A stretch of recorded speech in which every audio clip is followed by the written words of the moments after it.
नमस्कार, सत श्री अकाल, आदाब, खम्मा गणी और राम राम सा। वर्कमॉप द्वारा शुरू की गई कहानियों की इस मुहिम में आप सभी का स्वागत है। आइए कहानियों की इस मुहिम को आगे बढ़ाते हैं और बढ़ते हैं आज की अगली कहानी की ओर। दोस्तों, आज हम मिलेंगे डॉक्टर नरेंद्र सिंह राठौर से और जानेंगे इनकी जीवन यात्रा के बारे में। आपको बता दें, ये एक एजुकेटर हैं जिन्होंने कई डिपार्टमेंट्स एंड यूनिवर्सिटीज में बतौर deputy director general and vice chancellor काम किया है। वर्तमान में ये उदयपुर के Gitanjali institute of technical studies में एक कैंपस डायरेक्टर के रूप में कार्यरत है। आपको बता दें, ये मूल रूप से पाली जिले के एक छोटे से गांव के रहने वाले हैं। इन्होंने अपनी प्रारंभिक शिक्षा अपने गांव से ही पूरी की। उसके बाद इनके पिता का ट्रांसफर उदयपुर हो जाने के कारण ये भी उदयपुर चले आए और यहीं एक सरकारी स्कूल से अपनी पढ़ाई पूरी की। दोस्तों, सीटीए उदयपुर से इन्होंने अपनी इंजीनियरिंग की पढ़ाई पूरी की और इसी दौरान अपने जुनून का भी पता लगाया। जी हाँ, आपको बता दें, इनकी रुचि हमेशा से ही शिक्षण में अधिक थी। ये एकेडमिक फील्ड में काम करने के इच्छुक रहे हैं। ऐसे में इन्होंने सीटीए उदयपुर में बतौर लेक्चरर काम करना शुरू किया। इसके अलावा इन्होंने गुजरात यूनिवर्सिटी के Sheth MC college of dairy sciences में बतौर असिस्टेंट प्रोफेसर भी काम किया। दोस्तों, इन्होंने आईआईटी दिल्ली में एडमिशन लिया और एमटेक करने के बाद पीएचडी भी की। आपको बता दें, इन्हें टक्सन, ऑस्ट्रेलिया और अमेरिका सहित कई अलग अलग देशों से ट्रेनिंग के लिए प्रस्ताव मिले, जिन्हें स्वीकार कर ये आगे बढ़े। दोस्तों, अब तक ये 23 कंट्रीज, जी हाँ 23 देशों में रह चुके हैं। इन्होंने Asian institute of technology Bangkok and Asian institute of management Manila जैसे कई इंस्टीट्यूशंस का दौरा किया। अपने इस सफर के दौरान हर बार कुछ नया और बेहतरीन अनुभव किया। ये मानते हैं कि सकारात्मक के साथ ही जीवन में नकारात्मक अनुभवों का होना भी बहुत जरूरी है, क्योंकि हर अनुभव हमें नई सीख देता है। दोस्तों, आइए इनकी इस प्रेरक जीवन यात्रा से जुड़े ऐसे ही कई और यादगार किस्सों एवं प्रेरक अनुभवों के बारे में जानने के लिए अब हम सीधा मिलते हैं इनसे और सुनते हैं पूरी कहानी सिर्फ और सिर्फ इनकी अपनी जुबानी। Myself, Dr. Narendra Singh Rathod. Basically, I am from Udaipur only now, but originally I am from a Pali district. A small village is there nearby your Abu Road, and it is in Pali district, but very close to Sirohi as well. Nana is the Javai Bandh, if you have heard the name of Javai Bandh. So it is nearby that place.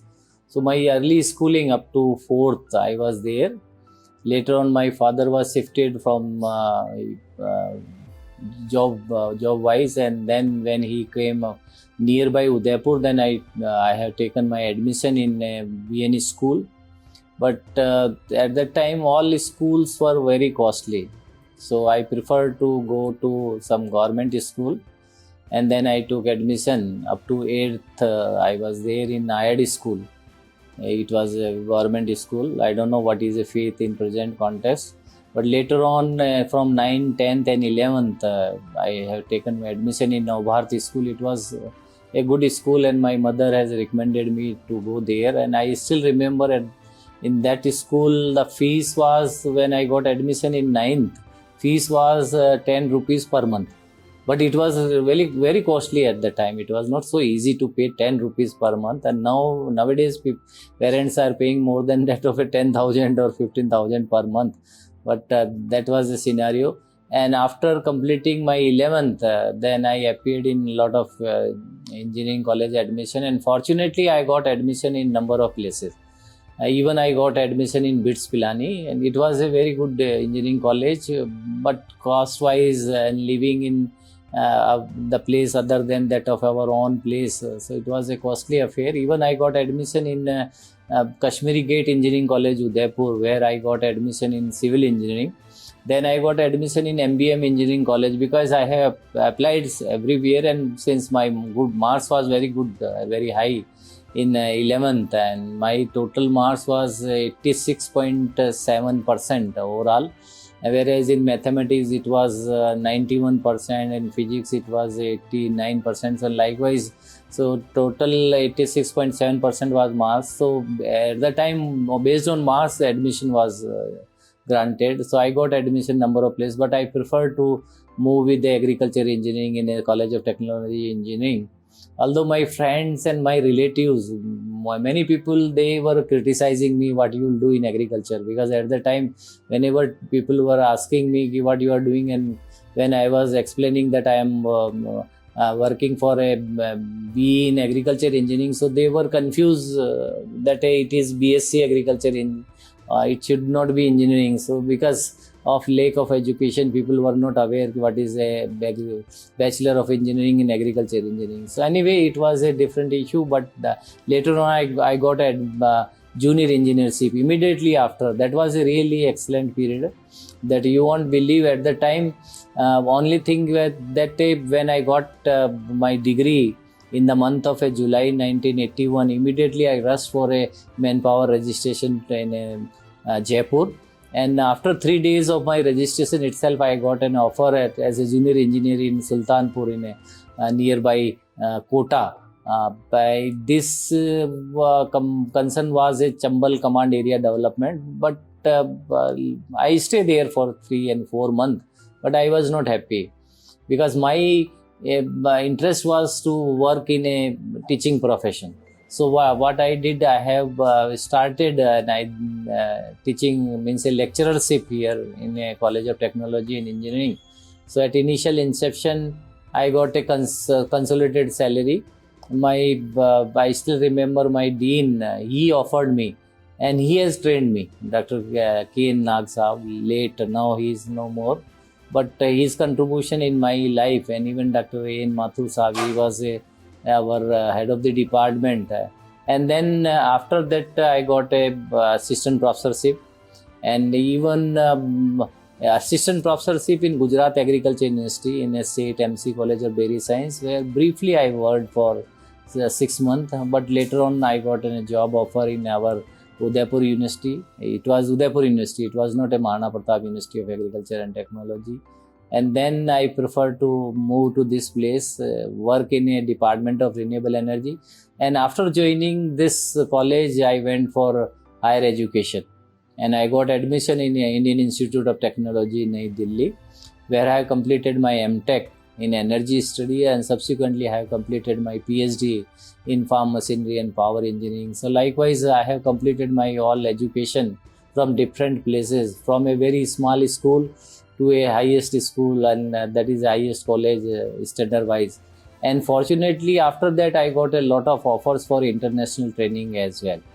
I have attended a USDA sponsored training course in University of Arizona Tucson in a bioenergy. Then I got an offer of a waste recycling and resources recovery system, one training course organized by University of Madras, Western Australia, Perth.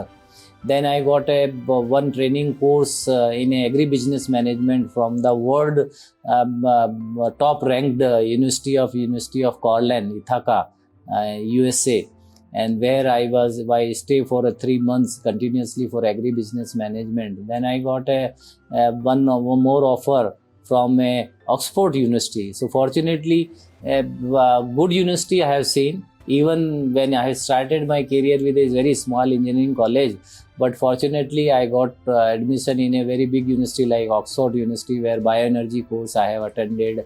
And as I mentioned, University of Cornell, Ithaca, USA, University of Arizona Tucson, University of Madras, Western Australia. And fortunately, I got a number of other offers for visiting a foreign country. As a whole, I have visited total 23 countries, and under a number of sponsored schemes. And I'm really fortunate. I have seen almost of complete world. In USA, 6 times I have visited. My daughter is also there in USA, so now frequently we are going. I have got a visa for frequent visit to USA. But as a whole, I have visited a number of other like Asian Institute of Technology, Bangkok, even Asian Institute of Management, Manila. So likewise, almost every college I have visited and every university, mostly important university, and I have visited. Then fortunately, I got a offer of a Deputy Director General Engineering. After that, when I was here as assistant professor, then I promoted as associate professor, then I promoted as a professor and head of Department of Renewable Energy. Then in 2004, my vice chancellor asked me to lead a college of dairy and food science technology, where I worked as a dean. Then fortunately, I was very popular and friendly to students. So my vice chancellor has promoted me as a dean student welfare as well. Continuously for 7 years, I worked as a dean student welfare. 9 years, I worked as a dean of College of Dairy and Food Science Technology. Then I was promoted as a dean of College of Technology and Engineering. 3 years I was there. And then in a Indian Council of Agriculture Research, I got an offer of a Deputy Director General Engineering. But briefly I worked there because I was not happy to work in Delhi. And then fortunately I got an offer of vice chancellorship in University of Jobner Agriculture University is there, Sri Karan Narendra Agriculture University Jobner. I was founder vice chancellor. And then when I have completed my tenure there, then fortunately I got an offer of a Deputy Director General Agriculture Education.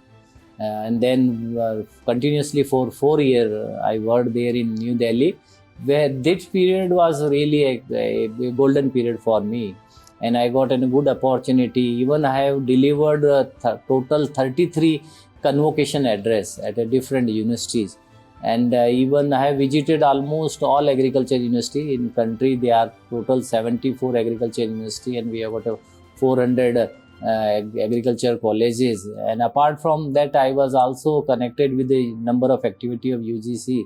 And then fortunately, after completing Deputy Director General, I got an offer of a Vice Chancellor in Mahana Pratap University of Agriculture and Technology, where recently in last month, August, only I retired. I have completed my tenure. Later on, I came to know, because my teacher was a founder director here in GITS. I was knowing that how GITS is working, and GITS has got its own history. If you see last 20 years, they have really acquired a good position. So then I have decided that I will approach to the authority of a GITS and seek their permission in case if I will get an opportunity to work here. And fortunately, I got this campus directorship, and now from last month I am working here. As far as my vision at this college is concerned, we will have to increase our visibility. That perhaps is somewhere we are missing, because having a total history of 20 years, it is a good span of period. So we will have to increase our visibility. We will have to increase infrastructure facility as well as per the present state of art of technology, because engineering is ever expanding branch, and continuously if you see that in computer science, new branches like artificial intelligence, data science are there. We have also started here. Even in the field of mechanical, we can have a possibility of mechatronics. In the field of electrical, we may be having a possibility of smart electricity generation. So likewise, everywhere there is a need to increase the infrastructure development. There is also need to have some services. We are supposed to provide services to the general society. That should be our vision. That is also means we should extend our services for imparting consultancy, testing, certification, capacity building, training. Likewise, we will have to explore the possibility. That is also one of the things. Even national initiatives, because we are being governed through the All India Council of Technical Education. So number of things has been started from Government of India under the AICTE forum. So we will have to see that how we will be useful for a national in this needs and national goals, whatever the government has decided, and we will have to expand our services. And very important thing is that there should be of a proper match of education with employment and entrepreneurship. So my thrust will be just to have a good placement for our student, and quality placement. It is not that a underfed placement, quality placement, and we should have a integrated development of student. They should thoroughly and undertook all aspect of education. In engineering is a ever expanding field.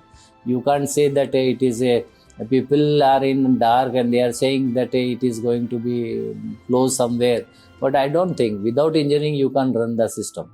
So that's why there are a good requirement of a good technocrats and engineers, and for that we are committed to provide a good quality of a people in this field.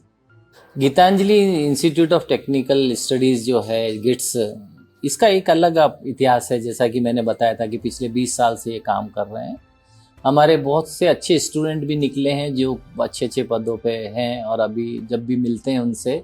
दूसरा ये कि हमने बहुत अच्छा infrastructure भी develop किया है। मैं यहाँ सबको कहना चाहूँगा कि एक जो इंस्टीट्यूशनल फ्रेमवर्क रहता है हर इंस्टीट्यूट के लिए एक बहुत इंपॉर्टेंट रहता है कि आप क्वालिटी अश्योर कैसे करोगे, तो वो क्वालिटी रिफॉर्म कैसे करोगे, अपने बदलाव कैसे लाओगे शिक्षा में, उसके लिए एक इंस्टीट्यूशनल फ्रेमवर्क की ज़रूरत पड़ती है। यानी कि आपके पास मैनेजमेंट भी है, एकेडमिक्स भी हैं, आपके पास डायरेक्टर भी है, अकाउंट और सेक्शन भी है, आपके पास एडमिनिस्ट्रेशन का भी सेक्शन है, आपके पास प्लेसमेंट ट्रेनिंग का भी सेक्शन है, आपके पास इंडिविजुअल डिपार्टमेंट है, डिपार्टमेंट में हेड हैं, फिर लैब्स हैं जैसी की रिक्वायरमेंट होती है वो सारा। तो ये सारा इंस्टीट्यूशनल फ्रेमवर्क जो हम कहते हैं गिट्स का, वो बहुत ही अच्छा है, क्योंकि 20 साल में इन्होंने काफ़ी डेवलपमेंट किया है। दूसरी इंपॉर्टेंट चीज़ रहती है कि जो हमारा कोर्स सिलेबस रहता है उसको हमें ये अश्योर करना पड़ेगा कि वो इन टोटो वी आर रनिंग।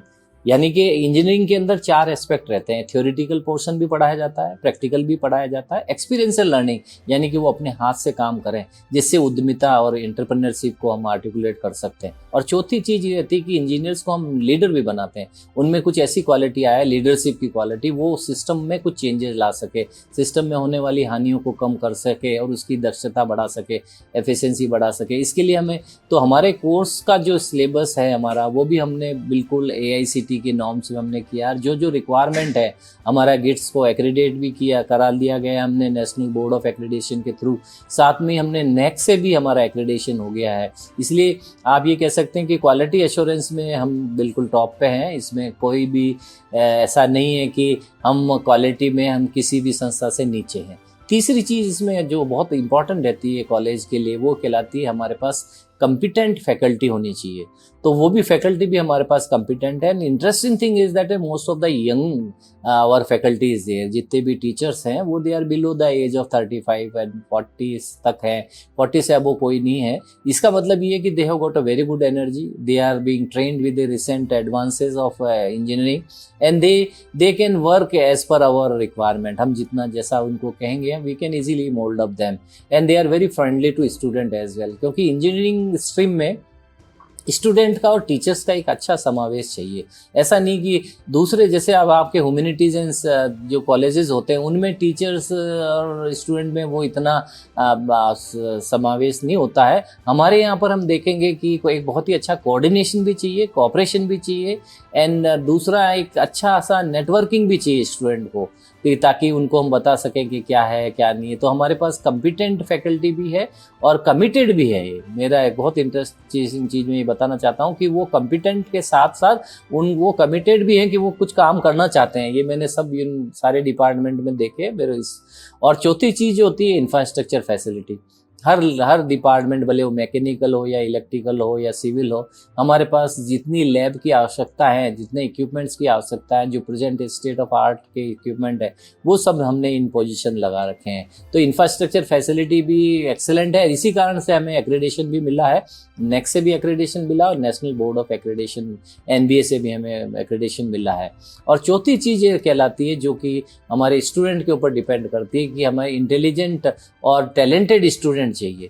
तो हम basically traditionally we have started our GITS and then we have embedded a different type of technology, and now we are trying to increase the talent of student, and ultimately we are responsible for training them so that they can trade in the society, ये और वो आगे बढ़ सकें और अपनी marketing खुद कर सकें, ये एक चीज़ है। और साथ में मैं यहाँ बताना चाहूँगा कि एक एनवायरनमेंट बहुत अच्छा है, ये उदयपुर में और उदयपुर से बाहर भी है। तो आप जो बहुत सारे कॉलेजेस में जिस तरह की गंदगी होती है, पॉलिटिक्स होती है, वो उससे हम दूर हैं, क्योंकि हम बिल्कुल कॉलेजों के बीच में हम कॉलेज नहीं है हमारा उदयपुर में ही कॉलेज है। और आप जैसा कि आप जानते हैं डबोग रोड पे, तो एक तरह से उदयपुर के अंदर भी है। और दूसरे कॉलेजेस की जो जिस तरह का होता है, मैं ये नहीं कहना चाहूँगा, कुछ कॉलेजेस में स्टूडेंट्स जिस तरह से एजिटेट करते हैं, हमारे यहाँ के स्टूडेंट सब बाहर के भी हैं, उनको अच्छी फैसिलिटी दे रखी है। और एक तरह का गुरुकुल का जो अरेंजमेंट होता वो है यहाँ पर है स्टूडेंट्स को, और फैकल्टी भी सब यूनिफॉर्म में आते हैं और वेल डिसिप्लिन रहते हैं। सवेरे से शाम तक क्लासेस होती है। एक इंटरेस्टिंग चीज़ ये है कि मेरे 42 साल का एक्सपीरियंस है एजुकेशन फील्ड में, और मैं ये कह सकता हूँ कि मैंने गवर्नमेंट के बहुत सारे कॉलेजेस इंडिया में देखे, यूनिवर्सिटी देखी, इतनी क्लासेस नहीं होती जितनी हमारे GITS में होती है। तो क्लासेस भी हमारी सही होती है, प्रैक्टिकल भी हम एक्सरसाइज कराते हैं। इससे कम से कम बच्चों के लिए एक बहुत ही अच्छी चीज़ ये है कि उनको सारी फैसिलिटी मिल रही है। GITS की जो एजुकेशन है उसमें 3 इम्पॉर्टेंट कंपोनेंट हैं। पहला कंपोनेंट है हम एजुकेशन, दूसरा कंपोनेंट है हमारा एम्प्लॉयमेंट, और तीसरा कंपोनेंट है एंटरप्रेन्योरशिप। ये तीनों कंपोनेंट एक के साथ एक जुड़े हुए हैं। हम एक अच्छी एजुकेशन देने की कोशिश कर रहे हैं। हम ये चाहते हैं कि सब स्टूडेंट्स को एक सही तरह से अवेयरनेस हम क्रिएट करें। अगर वो मैकेनिकल इंजीनियर तो वो मैकेनिकल इंजीनियरिंग के सारे basics, fundamental, theory and practice के बारे में जानकारी रखे। इलेक्ट्रिकल है तो वो अपने सब्जेक्ट मैटर में, और तो हमारा बेसिकली ये रुख ये है कि हम उसको सही तरह से अवेयरनेस क्रिएट करें और उसका ओरिजिन भी, उसकी विजडम को थोड़ा सा हम बढ़ाने की कोशिश कर रहे हैं।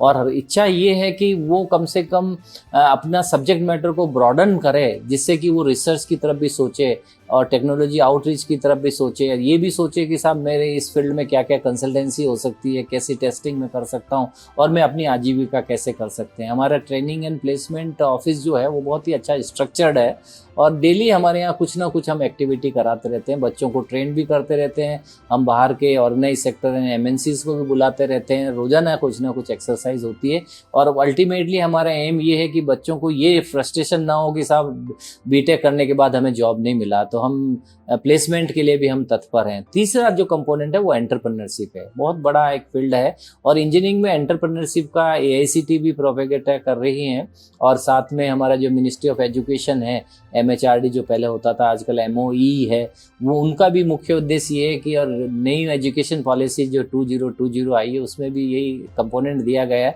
कि हमें स्टूडेंट को स्किलफुल करना है उसके सब्जेक्ट मैटर में, और साथ में उसको ये आइडिया फ्लोट करना है कि उस स्किल को थोड़ा स्केल अप करें और स्पीड अप करते हुए एक जॉब प्रोवाइडर बने रादर देन जॉब सीकर। क्योंकि सब जने बीटेक करने के बाद हर लड़का आएगा और कहेगा कि साहब मेरे को तो जॉब दिलाओ आप, तो वो हम भी नहीं कर पाएंगे। कुछ समय बाद ये हो सकता है बंद हो जाए एक ऐसा प्रक्रिया। तो उस केस में हम चाहते हैं कि बच्चे खुद खुद की इंडस्ट्रीज खोलें। उसके लिए जो हम ट्रेनिंग देने की कोशिश कर रहे हैं उसमें मुख्य उद्देश्य ये कि उन बच्चों को सेल्फ कॉन्फिडेंस हो। पहला बहुत इंपॉर्टेंट चीज़ रहती है कभी भी उद्यमी बनने के लिए। और मैं तो ये कहता हूँ जो स्किल वर्ड होता है SKILL, उसके 5 शब्द अगर आप देखें, उनमें अगर सही तरह से निपुणता लिया है तो हमारे छात्रों को हम सही तरह से उनको हम उद्यमी बना सकते हैं। एस का मतलब है सेल्फ कॉन्फिडेंस। बच्चों को सब ज्ञान होता है मगर वो कहीं ना कहीं हिच होती है कि नहीं मैं नहीं कर पाऊंगा। अब आप भी देखें नया मोबाइल आता है तो आप भी इन्हें किसी न किसी के साथ संपर्क में आते हो, या तो अपने घर के छोटे बच्चे से किसी के संपर्क में आते हो, या किसी जो आपके जानते हो फ्रेंड उसको कहते हो यार इसका ये प्रोग्राम है, इसकी जो ऐप है मेरे को बताएं। ऐसा नहीं कि आप उसको नहीं कर सकते, सीख सकते हैं, थोड़े दिनों बाद आप उसको सीख भी जाते हैं, बट एट इनिशियल इंसेप्शन में देयर इज अ हिच। तो ये same type of hitch is there in our emerging boys जो भी बीटेक करके निकलते हैं। उनको ये लगता है कि नहीं मैं नहीं कर पाऊंगा एंटरप्रेन्योरशिप, और वो सेल्फ कॉन्फिडेंस नहीं रहता। के का मतलब है कि आपको नॉलेज अपडेशन, क्योंकि आप ये मान के चलें अगर कोई बीटेक करके लड़का निकल रहा है और वो सोचे कि साहब मैं तो मास्टर बन गया हूँ, और एमटेक करके तो एमटेक तो मास्टर ऑफ टेक्नोलॉजी होती है, MSc करते हैं तो वो सोचते हैं हम मास्टर हो गए हैं, मगर ऐसा नहीं है। एजुकेशन फील्ड में डेली आपको कुछ ना कुछ नयापन मिलेगा। इंजीनियरिंग में भी ये है, दूसरे एजुकेशन में भी है। तो बच्चों को ये चाहिए कि उनका नॉलेज अपडेशन होता रहे, हर साल वो कुछ ना कुछ नया सीखें। और मैं तो ये कहता हूँ कि हर महीने और रोजाना उनको ये देखना चाहिए कि मैंने कल की तुलना में आज नया क्या सीखा है। वो एक बहुत इंपॉर्टेंट था। इंजीनियरिंग के अंदर मैं ये देखता हूँ कि जब भी हमारा जो ईमेल है वो मैं खोलता हूँ, उसमें मेरे कई मित्र लोग और कई जगह से मैसेज आता है कि साहब वहाँ पर आर्टिफिशियल इंटेलिजेंस में ये हुआ। कल ही आपने देखा होगा कि लंदन में उन्होंने पार्लियामेंट में उन्होंने डमी रॉबर्ट बनाया और उसने सारा का सारा चीज़ें बताई कि what will be the advantage of A artificial intelligence in future. तो ये चीज़ें जब इतना बढ़ रही है तो हमारे हर फील्ड में रोजाना हमें कुछ ना कुछ सीखना, नॉलेज अपडेशन। आई का मतलब होता है इनोवेशन, नवाचार। अगर आप एग्जिस्टिंग सिस्टम में कोई नवाचार है, आपके पास कोई क्रिएटिविटी है, कुछ रचनात्मक चीज़ें लेके आप नया काम कर सकते हैं, उसकी दक्षता बढ़ा सकते हैं, तो उस कारण से आप निश्चय ही आप अपने ज्ञान से कोई उद्यमी बन सकते हैं। तो आपको इनोवेशन आपको करना पड़ेगा।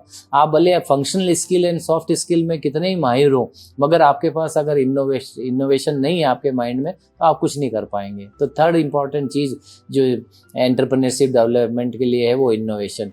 और उसके बाद एल, जो दो लास्ट में जो दो वर्ड होते हैं एल, डबल एल, उसमें पहले एल का मतलब होता है लर्निंग एप्टीट्यूड। आपको हमेशा सीखने की एप्टीट्यूड होना चाहिए। कई बार लोग बाग कहते हैं कितना सीखें। मैं तो सबको एक सिंपल एग्जांपल देता हूँ कि आपको कोई कंपेयर नहीं करना, आपको कोई बिल गेट्स से कोई कंपैरिजन नहीं करना। आपको इतना सीखना है कि आपका जो सबसे अच्छा मित्र है उस मित्र के कंपैरिजन में थोड़ा सा ज़्यादा सीखना है। इसी तरीके से आपको ज़्यादा वर्क हार्ड करना है। अब वो कई बार बच्चे पूछते हैं कितना हार्ड करूं मैं काम, तो उसमें मैं कहता हूं कि अपने बेस्ट फ्रेंड से थोड़ा सा ज़्यादा वर्क हार्ड करो। और इसी तरह से आपको एक्सपेक्ट कम करना है। आप लर्न मोर करें, वर्क हार्ड करें और एक्सपेक्ट करें कम। कितना कम करें? थोड़ा सा अपने बेस्ट फ्रेंड से थोड़ा सा कम करें। अगर वो चाहता है कि उसके डिज़ायर है कि मैं आईएएस ऑफिसर बनूंगा, तो आप ये कम से कम ये सोचें कि मैं भी कुछ एडमिनिस्ट्रेशन में किसी पोस्ट पे जाऊं। अगर वो चाहता है कि मैं बहुत बड़ा इंजीनियर बनूं और टेक्नोक्रेट बनूं, तो आप भी ये सोचें कि मैं भी उसी फील्ड में कहीं अपना कुछ नवाचार लगाऊं। और लास्ट वाला जो एल वर्ड होता है वो कहलाता है लीडरशिप क्वालिटी। लीडर वो नहीं होते जैसा कि हम देखते हैं अखबारों में नेता लोग कि वो हाय हाय कर रहे हैं। लीडर वो होता है जो सिस्टम में दक्षता बढ़ा सके। लीडर वो होता है जो सिस्टम में चेंजेस ला सके। और आप कभी भी कोई नया चेंज लाएंगे तो इनिशियल इंसेप्शन में लोग बाग आपको सहमति नहीं देंगे, और आपको खुद को भी धीरे धीरे जैसे जैसे चेंज के साथ मूव करोगे आपको भी फ्रस्ट्रेशन डेवलप होगा। गांधी जी ने भी ये कहा था कि eight initial Inception of your change nobody will support you, but later on when you will undergo the change, the in between, when you will be the in between of a change, then you will feel frustrated that not a single person is supporting you. But at the end when you will change the whole system, then everybody will definitely appreciate you and they will have a right attention towards you, और तब आपको अच्छा लगेगा और आप कहोगे कि नहीं मैंने जो चेंज किया। तो वो चेंज करने की प्रवृत्ति भी एक इंजीनियर्स में होनी चाहिए और टेक्नोक्रेट्स में होना चाहिए, ताकि वो इस चेंजेस के बेसिस पे सिस्टम में और दक्षता बढ़ा सके, होने वाली हानियों को कम कर सके। तो इसके लिए हम यही प्रयत्नशील हैं हमारे छात्रों को कि एंटरप्रेन्योरशिप में सिखाएंगे उनको ज़्यादा से ज़्यादा। साथ में मैं एक एंटरप्रेन्योरशिप के लिए एक फार्मूला है जो मैंने सीखा था जब मैं यूनिवर्सिटी ऑफ कॉर्डलैंड इथाका में गया था। उन्होंने कहा था किसी भी तरह की एंटरप्रेन्योरशिप हो उसके लिए एक फार्मूला होता है RSTU। वो आर का मतलब होता है रॉ मटेरियल। आप कोई सी भी उद्यम शुरू करने जा रहे हैं तो उसका रॉ मटेरियल का पूरा ज्ञान होना चाहिए। वो मटेरियल कहाँ से मिलेगा, अगर एग्रीकल्चर बेस्ड है या लेदर बेस्ड है या कोई भी इंडस्ट्रीज है, उसका रॉ मटेरियल कहाँ से मिलेगा, क्या क्वालिटी होगी, किस प्राइस पे मिलेगा, किस सीजन में मिलेगा, कहाँ स्टोर करोगे, कैसे ट्रांसपोर्ट करोगे, कैसे प्रोसेस करोगे, वो सारा रॉ मटेरियल का पूर्ण ज्ञान आपको होना चाहिए उद्यमिता शुरू करने से पहले। और एस का मतलब होता है स्किल, यानी कि आपको ज्ञान हो सकता है कि क्या करना है, मगर कैसे करना है, कैसे सरलता से और सहजता से करना है, कैसे दक्षतापूर्ण आप सिस्टम में दक्षता बढ़ा सकें, इन सब के लिए ये सारी चीजें होती है। जब हम नॉलेज कहते हैं, नॉलेज का मतलब है कि ज्ञान, और वो ये बताता है व्हाट टू डू, क्या करना है, मगर वो ये नहीं बताता कैसे करना है। उसके लिए स्किल चाहिए आपको। अगर अगर आपको दीवार में भी छेद करना है तो आपको स्किलफुल होना चाहिए कि कौन सा टूल उसमें काम में लेंगे, कितना छेद करना है, कैसे करना है, वो कहलाता है how to do is a skill. And उसके बाद तीसरी चीज होती है एबिलिटी। एबिलिटी का मतलब है how to simplify the process, how to conveniently mould of the process, कि दूसरा जना भी उस काम को कर रहा है मगर आप कितनी सरलता से और सहजता से काम कर रहे हो, वो आपकी एबिलिटी कहलाती है। एंड चौथा पॉइंट जो होता है जिसको हम कहते हैं एक्सपीरियंस। एक्सपीरियंस का मतलब ये है कि अगर आपके पास ज़्यादा अच्छा अनुभव है, उस अनुभव के बेसिस पे आप सिस्टम में होने वाली हानियों को कम कर सकते हैं और अपनी दक्षता बढ़ा सकते हैं। तो आपके पास स्किल पूरी होनी चाहिए। RSTU में S का मतलब है skill, how to do. T का मतलब जो है वो कहलाती है ट्रेडिंग। आप बहुत अच्छा काम भी कर रहे हैं, बहुत अच्छे प्रोडक्ट प्रोड्यूस कर रहे हैं, क्वालिटी प्रोडक्ट है, मगर मार्केटिंग आपके पास नहीं है। अब मार्केटिंग में भी एक नया फंडामेंटल आया है, वो कहलाता है OPD। जैसे हॉस्पिटल में जाते हैं ना अपन और किसी OPD के पास जाके और वहाँ पे अपने आप को दिखाते हैं, ऐसे ही मार्केट में एक नया फंडामेंटल आया है, उसको हम OPD कहते हैं। O का मतलब है न्यू अपॉर्चुनिटी। आप डिपेंडेंट मत रहे ओल्ड मार्केट में। अगर आप ये सोचेंगे कि पुराने मार्केट में वहाँ तो ऑलरेडी बहुत सारी कंपनियां हैं जो सप्लाई करते हैं, आपको कुछ भी नहीं मिल पाएगा, आपको ब्रेक थ्रू, तो उसके लिए आपको नया मार्केट आइडेंटिफाई करना पड़ेगा और नई अपॉर्चुनिटी देनी पड़ेगी। P का मतलब होता है you will have to penetrate inside of it, and D का मतलब होता है कि you will have to simultaneously develop it. तो opportunity, identification of opportunity, penetration in that new opportunity, and then development of that opportunity in a structured form, that is a basically marketing. Marketing इतना easy job नहीं है।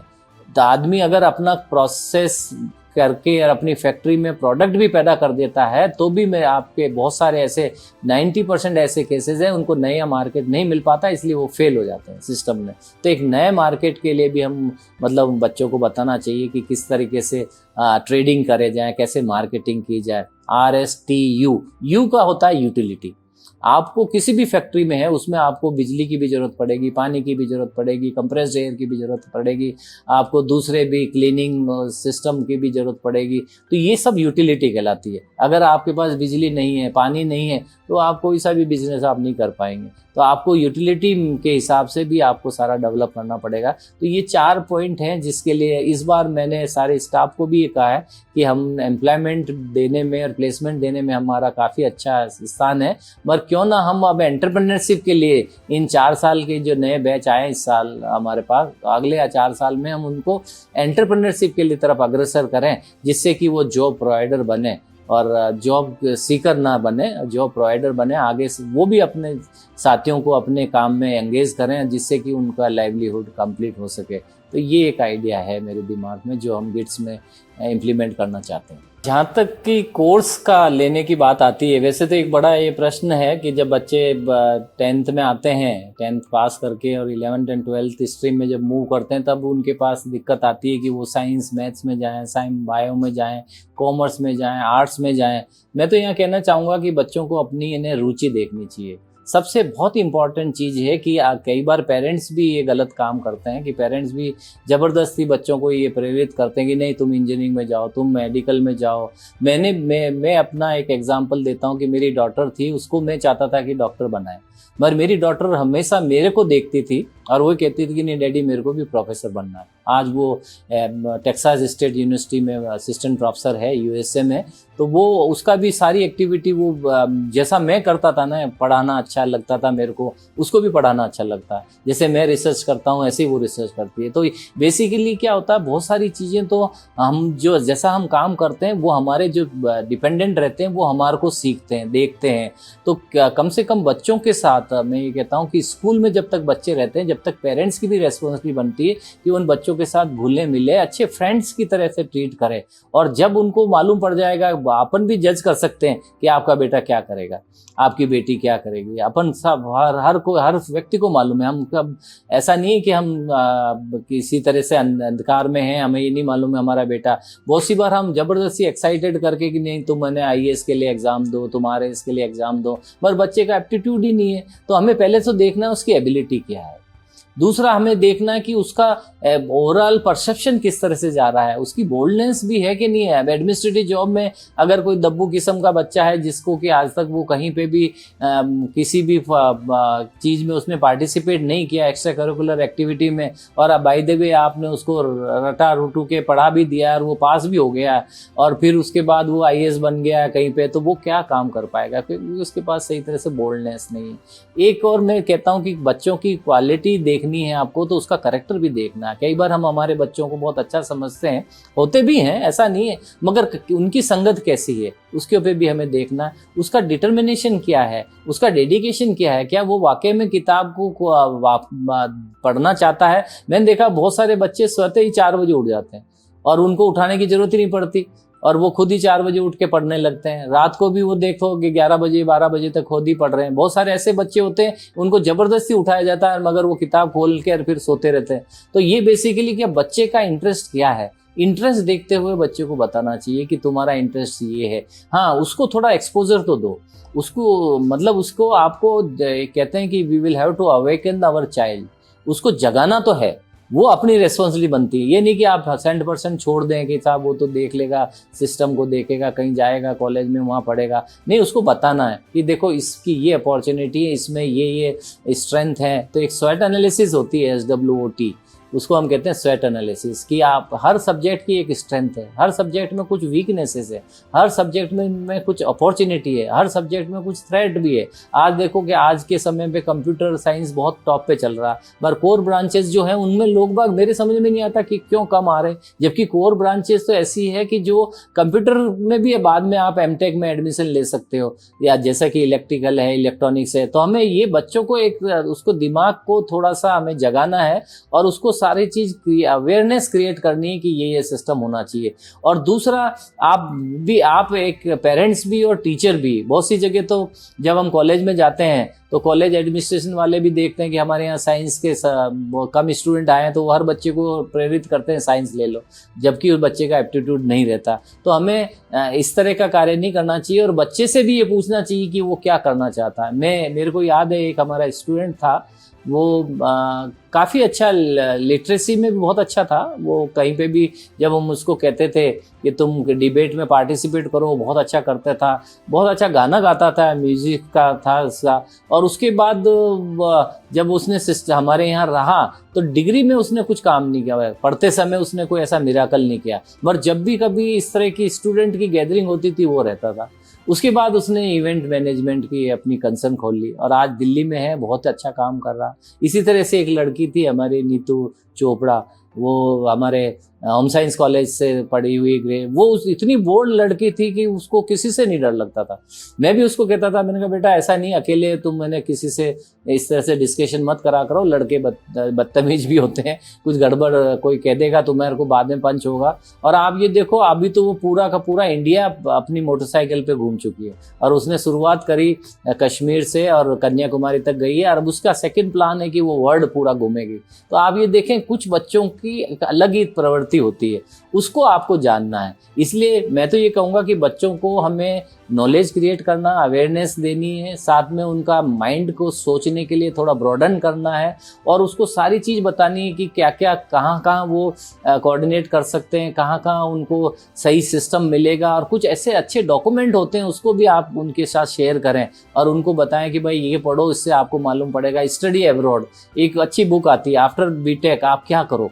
बहुत सारी चीज़ें असमंजस में रहते हैं बच्चे कि साहब MTech करने हम कहाँ जाएं, MS करें कि MTech करें, हम GMAT दें थे GRE दें, TOEFL दें कि IELTS दें, बहुत सारे ऐसे कोर्सेज रहते हैं। अब उस बच्चों को अगर क्लियर है कि साहब मेरे को केवल MS करनी है और मेरे को UK ही जाना है, तो IELTS एंड आपके दूसरे जो सब्जेक्ट हैं वो आप करके कर सकते हैं। मगर आप if you are really interested to go to the higher institute, USA में कहीं जाना चाह रहे हैं, तो वहाँ आपको GMAT देनी पड़ेगी अगर मैनेजमेंट के कोई इंस्टीट्यूट में जा रहे हैं। तो इस तरीके तरीके से जो डॉक्यूमेंट भी अवेलेबल है, लिटरेचर जो अवेलेबल है स्टडी अब्रोड का, वो भी दिया जाए। तो पेरेंट्स हो, टीचर हो, कॉलेज अथॉरिटी हो, यूनिवर्सिटी अथॉरिटी हो, उनको बच्चों को सारी चीज़ें बतानी चाहिए और उसके बाद बच्चे का जो इंटरेस्ट है उसमें मेरे जाना चाहिए। मैं ये कहना चाहता हूँ कि अगर बच्चा ये चाहता है कि मैं एक्सेल करूँगा, मैं आर्ट्स कॉलेज में जाऊँगा और वहाँ जाके मैं कम्पिटिटिव एग्जामिनेशन दूंगा, तो उसको यही ट्रेनिंग देनी चाहिए। अगर वो कोई कहता है कि नहीं मेरे को बहुत अच्छा इंजीनियर बनना है, मैंने एग्जाम्पल दिया मेरी डॉटर का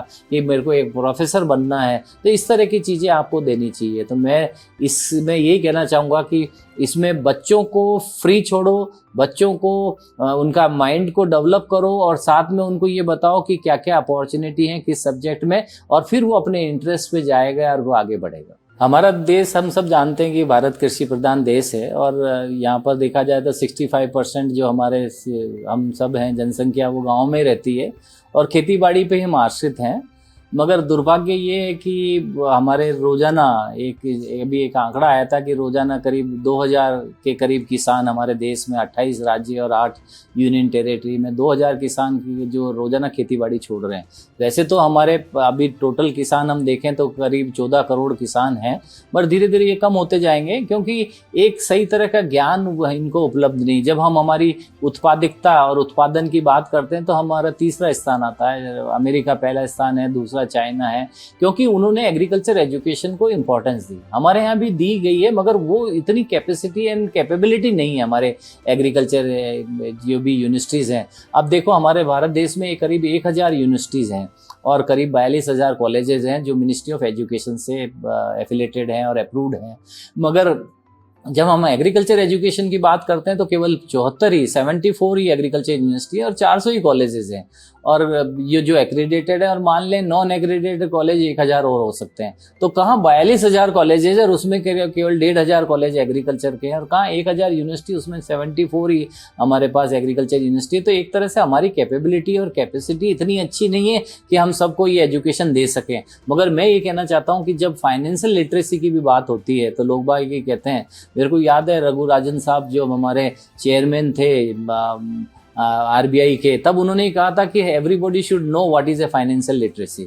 मैं तो ये कह रहा हूँ कि हमारे सब नेताओं को भी ये कहना चाहिए, जितने भी पॉलिसी मेकर हैं उन सबको ये कहना चाहिए कि एग्रीकल्चर एजुकेशन के बारे में भी सबको ज्ञान होना चाहिए, क्योंकि बहुत सारे ऐसे व्यक्ति हैं जिनको एग्रीकल्चर के बारे में बिल्कुल ज्ञान नहीं है। बहुत अच्छे वो व्यक्ति हैं, लिटरेसी में बहुत ऊपर हैं और दूसरे भी इंजीनियरिंग में, साइंस में, टेक्नोलॉजी में, मगर फिर भी उनको एग्रीकल्चर का ज्ञान नहीं है। तो हर व्यक्ति को ये कंपल्सर होना चाहिए, जिस तरह से प्लानिंग कमीशन ने भी पहले रिकमेंड किया था और सुप्रीम कोर्ट ने डायरेक्टिव्स दिए थे कि एनवायरनमेंट का कोर्स हर ब्रांच में होना चाहिए, तो एग्रीकल्चर का भी कोर्स हर ब्रांच में होना चाहिए। भले वो आर्ट्स का स्टूडेंट है, एक कोर्स मिले ताकि उनको ये आभास हो कि साहब एग्रीकल्चर का प्रोडक्शन, प्रोडक्टिविटी, क्वालिटी, उसमें किस तरह से सस्टेनेबिलिटी है, कैसे क्लाइमेट चेंज हो रहा है, कैसे हम ट्रेडिंग कर सकते हैं। तो बहुत सारे ज्ञान की जरूरत है। और मैं ये मानता हूँ कि जो 6 एक इम्पॉर्टेंट कंपोनेंट होते हैं जो एग्रीकल्चर से रिलेटेड रहते हैं। पहला होता है सॉइल। आपने देखा होगा कि जमीन जो हमारी धीरे धीरे खराब होती जा रही है, जमीन में ऑर्गेनिक कार्बन कम होता जा रहा है, जमीन के अंदर एनपीके कंटेंट की कम होती जा रही है। तो हमें बहुत कुछ आवश्यकता है कि कुछ इस तरह का ज्ञान दिया जाए कि हम केमिकल फर्टिलाइजर्स को ना काम में लें और हम दूसरे जो हमारे कंपोस्टिंग है, फार्म यार्ड मैन्योर है, उनको हम काम में लेते हुए और ज़्यादा से ज़्यादा हम ये करें कि हमारी सॉइल को हम सुदृढ़ कर सकें। दूसरा है हमारा वाटर भी अगर हम देखें, पानी की भी कमी होती जा रही है धीरे धीरे। पहले बहुत अच्छा था, 5155 क्यूबिक मीटर पर हेक्टर पानी की उपलब्धता थी, वो घटते हुए 1250 क्यूबिक मीटर प्रति हेक्टर रह गई है। अब ये धीरे धीरे कम हो रही है। तो पानी को भी हम किस तरह से काम ले सकते हैं एग्रीकल्चर में। जो हम वर्तमान में पानी को कंज्यूम कर रहे हैं, 80% of our water which is available we are using in agriculture, 15% industries में और केवल 5% ही हम डोमेस्टिक हमारे नहाने धोने, कपड़े धोने में और घर के काम में लेते हैं। केवल 5% हम ये ले रहे हैं, जबकि 80% जो हम पानी के काम में ले रहे हैं खेती बाड़ी में। तो उसमें एक बहुत बड़ा फील्ड अवेलेबल है कि हम किस तरह से ऐसी फसलों को उगाएं, ऐसे बीज को विकसित करें, ऐसी तकनीकों को विकसित करें जैसे इजराइल में किया है। तो हमारे यहाँ पर भी साइंस एंड टेक्नोलॉजी का इंटरवेंस चाहिए, उनको इंटरेक्ट करना है हमारे को एग्रीकल्चर से, जिससे कि हम हमारी प्रोडक्शन एंड प्रोडक्टिविटी को बढ़ा सकें। हमारे देश में ये देखा जाए कि करीब 2 टन पर हेक्टर प्रोडक्टिविटी है ऑन एन एवरेज,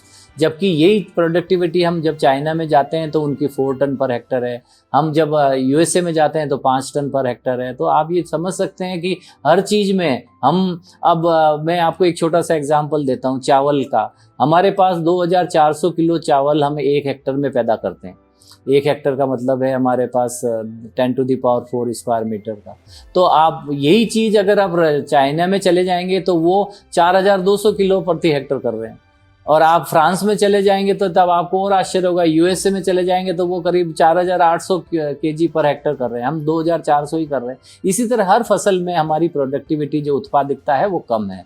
साथ में क्लाइमेट चेंज हो रहा है, सबसे बड़ा फैक्टर आप एग्रीकल्चर में आएगा तो वो क्लाइमेट पे आएगा, क्योंकि क्लाइमेट चेंज होने के कारण हमारी पैदावार कम होती जा रही है, और किसान भाइयों को सही उनको आमदनी नहीं होती है। उसके लिए भी एक हमें कुछ करना पड़ेगा, ट्रेडिंग का भी करना पड़ेगा, और क्वालिटी भी हमें जनरेट करनी है। आप ये देखें कि जब भारत देश आज़ाद हुआ था, जब हम आधा किलो केमिकल फर्टिलाइजर्स 1 हेक्टर में काम में लेते थे, और अब ये बढ़ता बढ़ता पिछले साल का स्टेटिक्स है 146 किलो प्रति हेक्टर, यानी आधा किलो से 146 किलो प्रति हेक्टर है। इसलिए हम जो पैदा कर रहे हैं वो एक तरह का विष ही है, जहर ही है। उस जहर को हम कैसे कम कर सकें, इसके लिए ज़रूरी है, इसके लिए सबको ये ज्ञान होना चाहिए कि क्या क्या हमारे एग्रीकल्चर की प्रॉब्लम्स हैं और उन प्रॉब्लम्स को हम कैसे सुधार सकते हैं। और मेरे को यकीन है कि जब ये कोर्स अगर हर छात्र को पढ़ाया जाएगा, साइंस वाले को भी, इंजीनियरिंग वाले को भी, आर्ट्स वाले को भी, कॉमर्स को भी, तो उसके बाद बहुत सारे जो इंटेलेक्चुअल माइंड है और जो बहुत अच्छा दिमाग उनका चलता है, तो वो निश्चय इस दिशा में भी चलेगा कि कैसे हम अच्छा क्वालिटी प्रोड्यूस करें, कैसे हम हमारी उत्पादकता बढ़ावें, प्रोडक्टिविटी बढ़ावें। जब इजराइल कर सकता है तो हम क्यों नहीं कर सकें पानी का सही पूरा संरक्षण। तो इसके लिए ज़रूरी है कि हमें एग्रीकल्चर एजुकेशन में भी जाना चाहिए। हम भी ये सोच रहे हैं कि हमारे गेट्स में भी हम एग्रीकल्चर एजुकेशन को स्टार्ट करेंगे, मगर किस रूप में करें, किस शेप में हम रहेंगे और कैसे हम शुरू करें, उसके ऊपर अभी चर्चा चल रही है। मगर फिर भी मैं ये चाहता हूँ कि हम कम से कम capacity building and training agriculture के पॉइंट ऑफ व्यू से करावें, बच्चों को सब बतावें कि क्या क्या सब्जेक्ट है इसमें और कैसे इसमें आमदनी को दुगना किया जा सकता है, तिगना किया जा सकता है। और अभी आपने देखा होगा कि वर्ल्ड मॉनेटरी फंड का जो है, उन्होंने एक आंकड़ा दिया था कि भारत देश में करीब 31% यूथ इनिक्विटी है।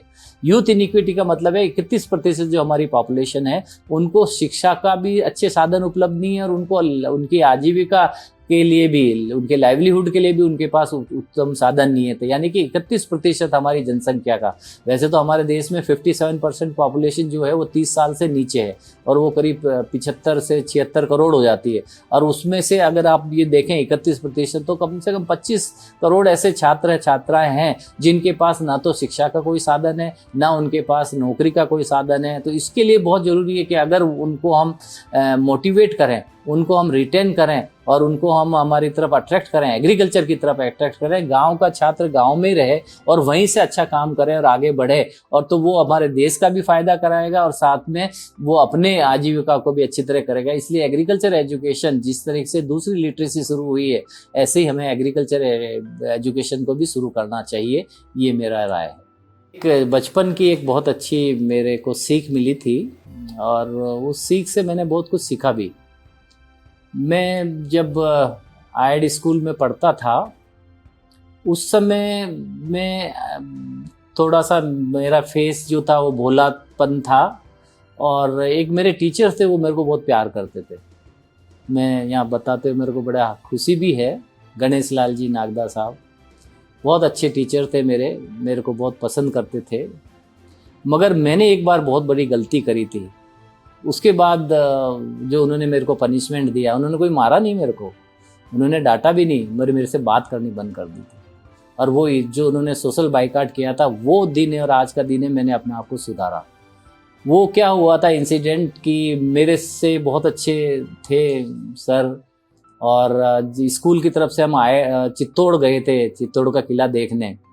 तो वहाँ हमारे सब बच्चे शैतानी करते थे, मैं भी शैतानी करता था। मैं ये नहीं कहना चाहता कि मैं कोई अच्छा था, मगर मेरे जो टीचर थे वो मेरे को बहुत अच्छा समझते थे। जो मैंने गलत किया, वहाँ क्या हुआ कि हमारे कुछ छात्रों ने जब वो एक ठेले वाले के पास से कुछ सामान उठा लिया था और कोई खिलौना विलौना उठा लिया था, तो वो ठेले वाले ने कहा कि इतने खिलौने थे और आप बच्चे सब आए थे, इनमें से कुछ हुआ होगा। मेरे को मालूम था किसने खिलौना उठाया और उसमें मेरी भी रजामंदी थी। जिसने उठाया था उसको मैंने भी उसको कुछ नहीं कहा था।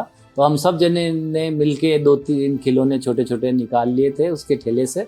और उसके बाद तो जब हमारे गणेश लाल जी साहब को मालूम पड़ा, उन्होंने कहा, मेरे से लास्ट में पूछा कि भाई अब नरेंद्र तुम बताओगे कि वो किसने खिलौना लिया था। वो मैंने झूठ बोला, अपने दोस्तों का साथ दिया।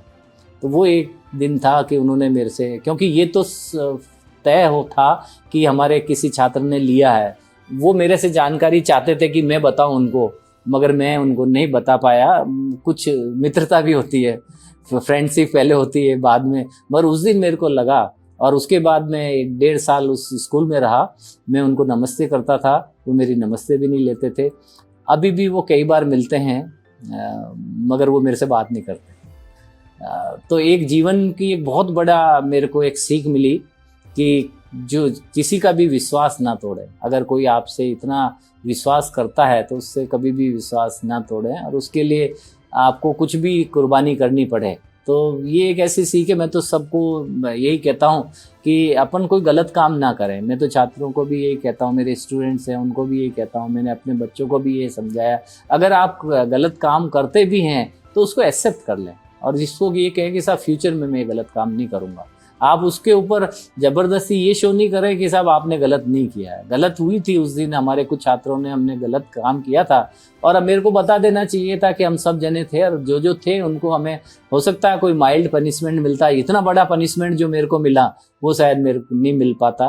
तो ये एक जीवन की सीख है जो मैं सबसे शेयर करना चाहता हूँ। और मैं सबको ये कहना चाहता हूँ कि टीचर्स जो होते हैं, ऐसा कोई टीचर मेरे को लाइफ में नहीं मिला जो ये चाहता हो कि उसका स्टूडेंट फेल हो और उसका स्टूडेंट गलत स्टूडेंट बने। हर टीचर चाहता है, भले वो टीचर पढ़ाता है या नहीं पढ़ाता, मगर उसके दिल में ये रहता है। मैंने बहुत सारे ऐसे टीचर देखे जिनको, जब मैं डीन था उस समय भी मैंने 1-2 टीचर्स को कहा, मैंने कहा आप क्लासेस नहीं लेते हो, तो उन्होंने कहा साहब आप चिंता मत करो, हमारा रिजल्ट 100% रहेगा। तो हर टीचर्स का ये कमिटमेंट रहता है और उनकी इच्छा रहती है कि उनके बच्चे अच्छा पढ़ें। तो आप सब जिस तरह से हम माता पिता का आदर करते हैं, ऐसे हमें अपने टीचर्स का भी आदर करना चाहिए।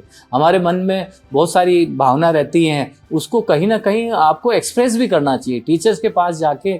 और जैसे आप बच्चा जो होता है अपनी मदर से ज़्यादा क्लोज रहता है, और वो मदर को जाके बता देता है। फादर के पास कम जा पाते हैं क्योंकि फादर का फिर डांट भी मिल जाती है, मगर मदर इतना डांटती नहीं है, वो समझाती है। तो जिस तरह से हम डिस्क्लोज कर लेते हैं बहुत सारी अपनी चीज़ें अपनी मदर को, ऐसी चीज़ें आपको टीचर्स को भी करनी चाहिए, क्योंकि टीचर्स के साथ आप 8 घंटे रहते हैं। जो छात्रों के लिए मैं सबको कहना चाहता हूँ कि आप कॉलेज में रहते हैं और कभी भी ऐसा गलत काम ना करें कि जिससे कि टीचर्स को ये बुरा लगे कि यार ये स्टूडेंट मैं अच्छा समझ रहा था। हमारे मन से हर बच्चों को जिससे भी मिलते हैं हम उनको बेटा ही कहते हैं, और बेटा क्या हो, लड़का हो या लड़की हो, हमारे मन में यही रहता है। तो क्यों ना आप अच्छे बेटे की तरह से बने, और क्यों ना आप अपने आप को ये सिद्ध करें कि साहब हम अच्छे हैं बच्चे हैं, और हम we are committed to become a good citizen of this country. हाँ, जहाँ तक अचीवमेंट का सवाल है, मैं भाग्यशाली रहा। मैं मानता हूँ, मैं भगवान को भी और अपने सारे पूर्वजों को और अपने मदर फादर को मैं हमेशा उनको धन्यवाद देता हूँ कि मेरे को कभी भी कोई ऐसा सेटबैक नहीं लगा कि कुछ कमी हुई हो जीवन में। अच्छे स्कूल्स मिले, शुरुआत करी छोटे स्कूल से, बढ़ते बढ़ते बहुत बड़े वर्ल्ड की सबसे बड़ी यूनिवर्सिटी में भी पढ़ाई कर ली।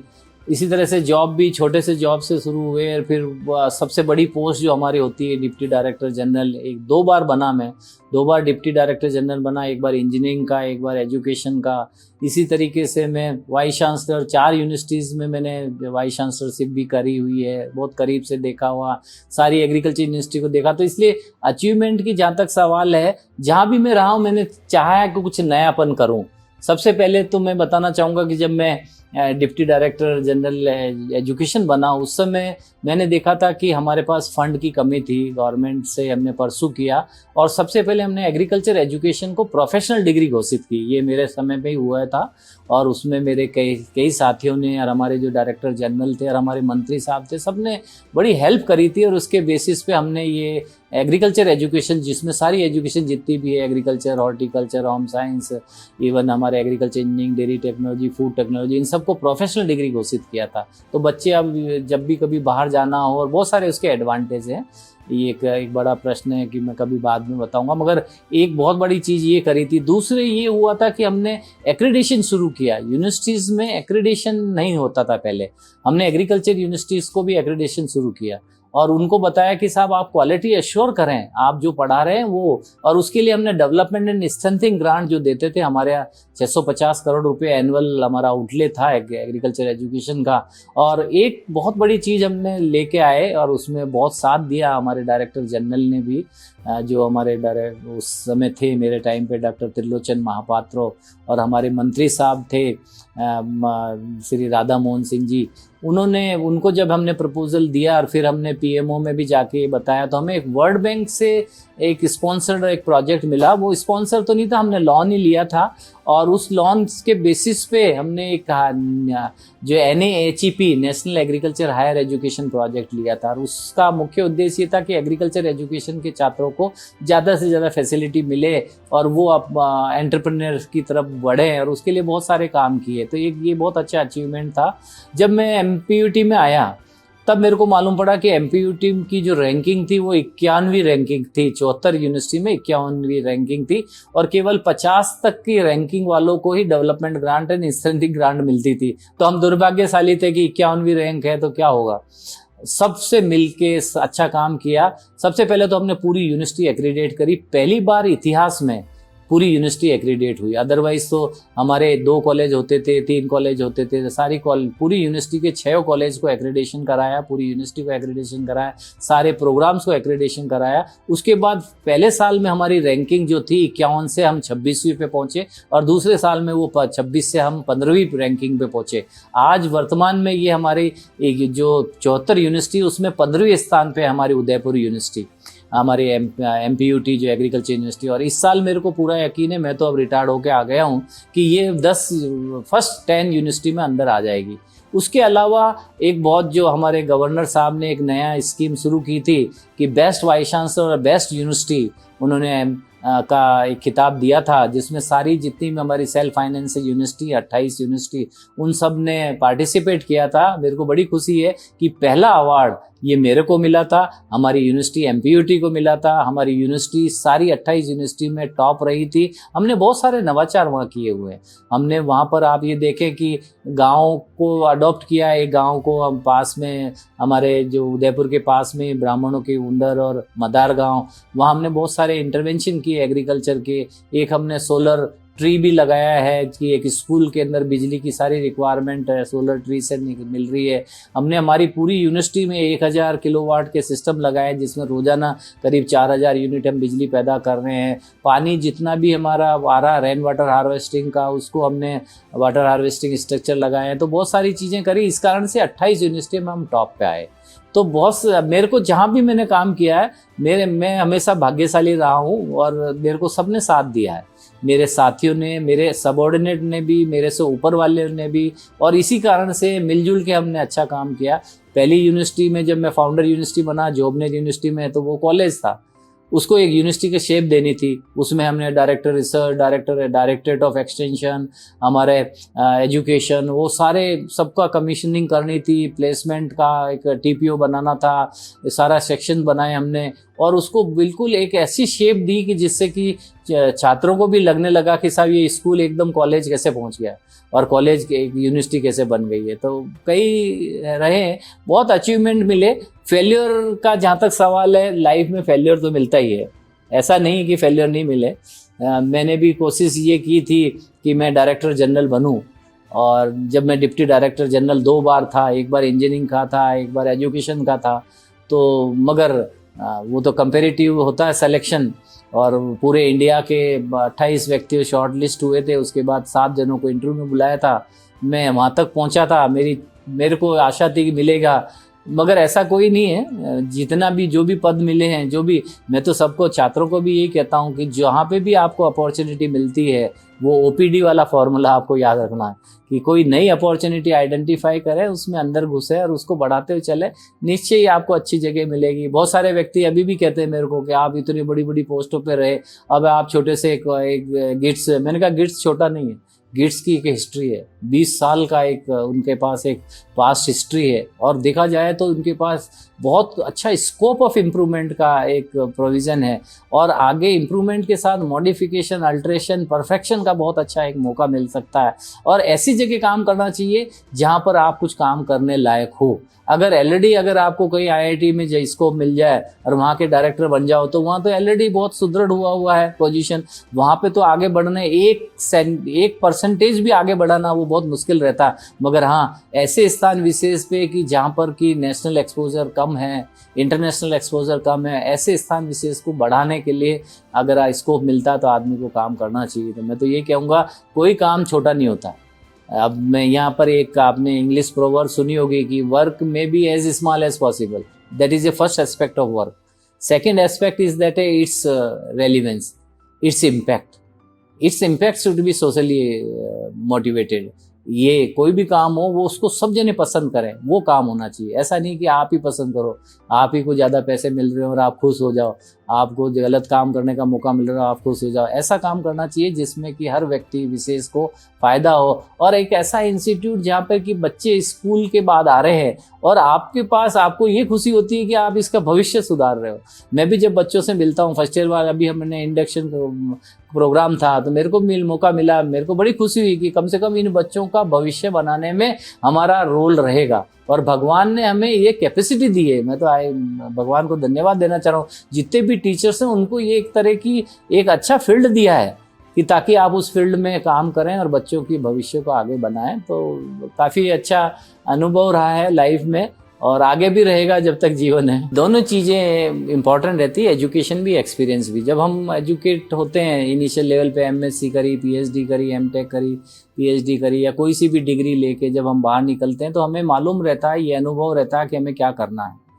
कुछ एक्सटेंट तक हमें ये भी मालूम रहता है कि कैसे करना है, मगर हमें वो एक्सपीरियंस नहीं रहता कि रियल टाइम में जो काम करने के लिए वो हमें एक्सपीरियंस नहीं रहता। तो एक्सपीरियंस होते होते धीरे धीरे हम इतने निपुणता लेते हैं कि उसके बाद हम अपने काम को बहुत अच्छी निष्ठा से और अच्छा उसको कर पाते हैं, और उसमें होने वाली जितनी भी हानियां उसको कम करते हुए और उसकी दक्षता हम बढ़ा सकते हैं। इसलिए मैं इधर कहूँगा कि कैसा भी फील्ड हो, भले आप सर्विस सेक्टर में हैं या कि एजुकेशन सेक्टर में हैं, मेडिकल सेक्टर में हैं, तो आपको एजुकेशन तो होनी चाहिए। आपको सारे basics, fundamental, theory and practices, आपके सब्जेक्ट मैटर की सब कुछ आना चाहिए, और आप निपुणता ये कह सको कि मैं पूरा एबल हूँ, मेरी एबिलिटी A to Z है, वो तो होना चाहिए। मगर उसके साथ साथ आपको अनुभव भी होना चाहिए, और अनुभव में खट्टे मीठे दोनों अनुभव होने चाहिए।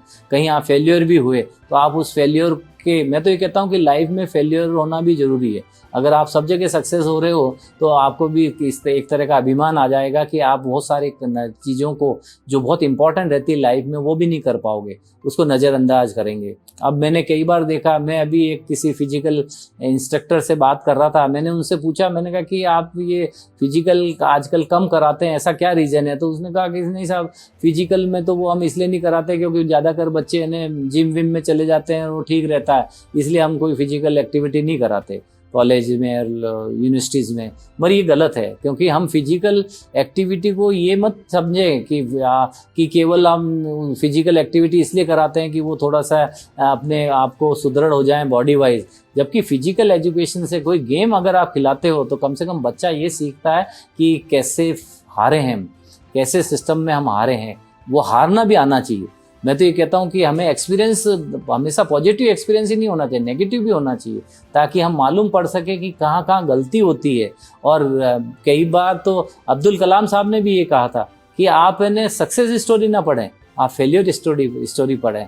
फेलियर स्टोरी से आपको मालूम पड़ेगा कि कहाँ उस व्यक्ति ने गलती करी है, क्योंकि सक्सेस स्टोरी में आपको ये नहीं मालूम पड़ता है, आपको ये मालूम पड़ता है कि वो सक्सेसफुल कैसे रहा, आगे कैसे बढ़ता रहा, मगर आपको ये भी पता करना है कि उसकी कहाँ कहाँ गलतियाँ हुई थी। उस गलती के लिए फेलियर स्टोरी भी पढ़नी चाहिए। इसलिए बहुत ज़रूरी है कि हमें अनुभव होना चाहिए, और खट्टा मीठा दोनों अनुभव होगा तभी हम आगे बढ़ सकते हैं। टीचिंग मतलब एजुकेशन तो मस्ट है ही, विदाउट एजुकेशन तो यू कांट मूव, और वो एजुकेशन में A to Z आपको एजुकेशन आना चाहिए, और साथ साथ में अनुभव जितना होता रहेगा। अब मैं आज ये कह सकता हूँ कि 42 साल का टीचिंग एक्सपीरियंस मेरे को है, तो मैं कुछ हद तक ये चीज़ें मेरे को लगती है कि बहुत सी बार कोई दिक्कत आती है, नया जो असिस्टेंट प्रोफेसर आता है उसको मैं अपना अनुभव शेयर कर लेता हूँ कि इस काम में ऐसा करें ताकि ये ठीक रहेगा। रोल मॉडल में तो मेरे को मेरी मदर ही लगती है। मेरी मदर 5वीं क्लास ही पढ़ी हुई है, सौभाग्यशाली हूँ मैं, अभी भी हमारे जीवित हैं, और मेरे फादर जल्दी चले गए थे, स्वर्गवासी हो गए हैं वो। मेरी मदर थी। मदर थोड़ा सा मतलब ये कि हमें डांटती भी थी, प्यार भी करती थी, मगर वो हमारे हर काम को सही तरह से करने के लिए प्रेरित करती थी। सवेरे 5 मेरी अभी भी इच्छा ये रहती है, सवेरे मैं जल्दी उठ जाता हूँ।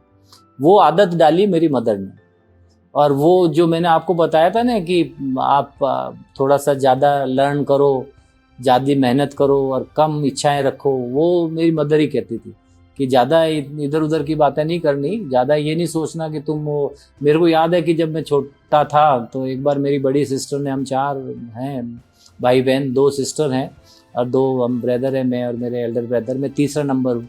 तो मेरी जो सबसे बड़ी जीजा थी, सिस्टर थी, दीदी थी, उन्होंने बचपन में मेरे से पूछा तू बनेगा क्या। तो उस समय पिक्चरें आती थी जिसमें वकील अच्छा लगता था, कि वकील, बैरिस्टर। तो मैंने उसको कागज़ पे दीदी को लिख के दिया कि मैं एक बैरिस्टर बनना चाहता हूँ, वकील। तो मेरी मदर को ये मालूम पड़ा, तो वो she was not happy on my this statement. तो व्हाट सी सेड कि डोंट बी सो और एस्टिमेट योर सेल्फ। आप ये देखो कि अगर आप कोई अच्छा सरकारी नौकरी भी मिल जाएगी तो आपके लिए बहुत अच्छा है, इतना ऐसे सब्ज बाग मत देखो जो पूरे नहीं कर सको, मगर अगर करना चाहते हो तो उसके लिए मेहनत करो। हाँ, उन्होंने ये कहा था। तो मेरे को उनकी हर एक्टिविटी देखी। अब थोड़ा स्वास्थ्य उनका कमज़ोर है और थोड़ा उनको शरीर भी कमज़ोर हो गया, मगर फिर भी सारे काम वो करते थे। तो एक जीवन में हम बहुत कुछ 3 व्यक्तियों से ही सीखते हैं, माता पिता और टीचर। इसके अलावा दोस्तों से कुछ नहीं सीखते हैं। बहुत सी बार लोग बाग कहते हैं कि दोस्तों में ऐसा नहीं कोई सीख दे के जाता। दोस्तों हम उम्र ही होते हैं तो हम दूसरी तरह के हम इंजॉयमेंट करते हैं उनके साथ, कुछ फन होता है लाइफ में तो उनके साथ शेयर करते हैं। पर जहाँ तक एजुकेशन की बात है, जहाँ तक कि अनुभव कोई देता है तो वो टीचर ही देता है या माता पिता ही देते हैं। टीचर्स भी बहुत मिले, अच्छे टीचर्स मिले, ऐसा नहीं है। बीटेक कर रहा था जब मैं, बहुत अच्छे टीचर मिले हमारे को। हमारे सिविल इंजीनियरिंग के थे कानूनगो साहब, मैंने जैसे डॉक्टर के नाग साहब की बात कही, डॉक्टर एन माथुर साहब, ये दोनों जने तो अब जीवित नहीं हैं, उन्होंने बहुत अच्छा किया। ऐसे ही मैं जब IIT दिल्ली में था तो वहाँ हमारे दहिया साहब थे, डॉक्टर दहिया, उनके अंडर में मैंने प्रोजेक्ट किया। डॉक्टर NK बंसल साहब थे। तो बहुत अच्छे टीचर्स मिले, प्रोफेसर मिले, और उनसे बहुत कुछ सीखा भी। बोलना सीखा मैंने हमारे डॉक्टर NK बंसल साहब जो IIT में प्रोफेसर थे। मैं उनको देखता था कि वो उनकी एक बॉडी लैंग्वेज बहुत अच्छी थी, बड़े अच्छे छोटे कद के थे मगर सुंदर थे, अच्छा चश्मा लगाते थे, अच्छे ड्रेसअप बन करके आते थे और बड़े स्पष्ट बोलते थे और मीठी चीज़ें बोलते थे। वो जो बोलते थे तो ऐसा लगता था मेरे को, मैंने क्या देखो यार, इनके बोलते समय इनके मुख से फूल गिर रहे हो, ऐसा अनुभव होता था। तो बहुत अच्छा लगता था उनसे बात करने का भी, और उन्होंने कभी भी कोई गुस्सा नहीं हुए, जबकि मैं ये चीज़ नहीं कर पाया। मैं तो देखता हूँ कभी बच्चे शैतानी करते हैं तो कभी कभार गुस्सा आ जाता है और उनको समझाने के लिए गुस्सा आता है। तो बहुत सारे टीचर्स भी अपना छाप छोड़ के जाते हैं जीवन में। माता पिता की तो छाप रहती ही है। हमारे फादर को अभी मैं देखता हूँ कि बहुत अच्छे वर्कर थे। हम छोटे से परिवार का था, हमारे पास ज़मीन भी इतनी नहीं थी कि हम वहाँ गांव में खेतीबाड़ी करते। मेरे फादर रेलवे में रहे, लास्ट में वो स्टेशन सुपरिटेंडेंट से रिटायर्ड हुए और बहुत जगह उन्होंने ट्रेवल किया। मगर उनकी एक खासियत थी कि मेरे को अभी भी याद है कि वो रेलवे ट्रेनिंग स्कूल में यहाँ पर जब भी ट्रेनिंग के लिए आया करते थे, साल भर में एक बार आते थे, तो ट्रेनिंग स्कूल में बहुत कुछ खाने पीने का मिलता था। वो उनको ही मिलता होगा, मगर वो लेके आते थे और सारी फैमिली के साथ शेयर करते थे। एप्पल और वो जो उनको फ्रूट्स मिलते थे वो हमारे लिए लेके आते थे। मार्केट से भी वो कभी भी कुछ भी चीज़ परचेज करके आते थे। इतना काम तो मैं भी नहीं कर पाता हूँ मेरे बेटे बेटी के लिए, मगर मेरे फादर का ये था कि वो कहीं पे भी जाते थे, हम उनको विदा करते थे। अगर वो कहीं पे टूर पे जा रहे हैं, ये हमरे बाहर इस घर तक, एक घर का एक अलग एनवायरनमेंट था। मदर पहले ही कह देती थी कि आज तुम्हारे बाबूजी जा रहे हैं, सवेरे 5 बजे निकलेंगे, तो हम सब जने उठ के यार गेट पे खड़े हो जाते थे, हम उनका आशीर्वाद लेते थे। और वो भी आने पे भी वो हमारे लिए, हर के लिए कुछ ना कुछ लाते थे। हम इतना अमीर परिवार नहीं था कि हमारे को बहुत बड़े गिफ्ट मिलते हो, पर हमारे को छोटे छोटे गिफ्ट मिलते थे, वो बड़ी खुशी होती थी। मगर मैं भी भूल गया, मैं भी अब अपने बच्चों को गिफ्ट नहीं दे पाता हूँ, क्योंकि बच्चे भी गिफ्ट नहीं लेते हैं आज के टाइम पे। वो ये कहते हैं डैडी हम आपके लिए हम खर्च क्या कर देंगे, उनको भी पैसे की ज़रूरत नहीं है। दोनों बच्चे मेरे अच्छे जगह सेटल्ड है। बेटा भी मेरा, उसका खुद का बिजनेस है, बेटी एजुकेशन फील्ड में है यूएसए में, तो वो भी वेल टू डू है, उनका भी कुछ ऐसा हमारी तरफ से खर्चा नहीं किया जाता। मगर कुछ चीज़ें हैं जो माता पिता से हमने सीखी और गुरुओं से सीखी। जहाँ तक गाने की बात है, मेरे को सबसे अच्छा गाना ये लगता था कि हम होंगे कामयाब। और मैं जब डीन बना 2004 में college of dairy and food science technology का, छोटा कॉलेज था, वहाँ पर 300-350 स्टूडेंट होते थे, ज़्यादा स्टूडेंट नहीं थे, स्टाफ भी कम था। मैं कम उम्र में डीन बन गया था, तो कुछ सीनियर स्टाफ थे वो नाराज़ भी रहते थे, तो एक अलग तरह का कंपटीशन था वहाँ। मगर मैंने वहाँ पर, क्योंकि वहाँ पर पहले से ऑलरेडी यूनिफॉर्म थी, क्योंकि प्रोफेशनल कॉलेज था तो बच्चे सब यूनिफॉर्म में आते थे, तो मैंने 10 बजे वहाँ पर प्रार्थना शुरू की थी।